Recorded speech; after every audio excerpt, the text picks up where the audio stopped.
Palladam to Udumalaipettai main ரோட்லேருந்துங்க ஒரு 10 கிலோமீட்டரில் ஒரு 5 ஏக்கரை விவசாய நிலம் பார்க்க வந்துக்கிறேங்க.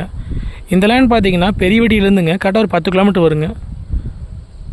காடு பார்த்தீங்கன்னா உங்களுக்கு வடசரிவாகவும் கிடசரிவாகவும் அமைஞ்சிருக்குதுங்க. இந்த லேண்டில் பார்த்தீங்கன்னா ஒரு ஓட்டு வீடு ஒன்று இருக்குதுங்க. இது இந்த ஓட்டு வீடுங்க, பழைய வீடுங்க. இதுக்கு ஒரு சர்வீஸ் இருக்குதுங்க, ஃப்ரீ சர்வீஸ் ஒன்றுங்க. இந்த பூமியோட மேவர் சைடு பார்த்தீங்கன்னா பென்சிங் வந்துருங்க. சுற்றியுமே தென்னந்தோப்பக்கிற ஏரியாங்க. இந்த லேண்டுக்கு பார்த்தீங்கன்னா கட்டோட்லேருந்து பார்த்தீங்கன்னா உங்களுக்கு ஒரு 500 மீட்டருக்கு பார்த்தீங்கன்னா பஞ்சாயத்து மண் தடுங்க. இந்த லேண்டில் பார்த்தீங்கன்னா கூட்டு கிணறு சர்வீஸ் இருக்குதுங்க. அதுபோக வந்து தனியாக ஒரு போர்வெல் இருக்குதுங்க. மொத்த ஏரியா பார்த்தீங்கன்னா கரெக்டாக 5 ஏக்கராங்க. இதோட ரேட் பார்த்தீங்கன்னா ஒரு ஏக்கரா வந்து 29 லட்ச ரூபா சொல்கிறாங்க. கரெக்டாக இந்த லேண்டுக்கு பார்த்தீங்கன்னா உங்களுக்கு பெரியவெட்டியிலேருந்து ஒரு 10 கிலோமீட்டர் வரணுங்க. புலவாடியிலேருந்து பார்த்தீங்கன்னா ஒரு 7 கிலோமீட்டர் வரணுங்க. பக்கத்தில் பார்த்தீங்கன்னா விவசாயம் பண்ணுற ஏரியாங்க. மொத்த ஏரியா வந்து 5 ஏக்கராங்க. ரேட் 29 லட்ச ரூபா சொல்கிறாங்க.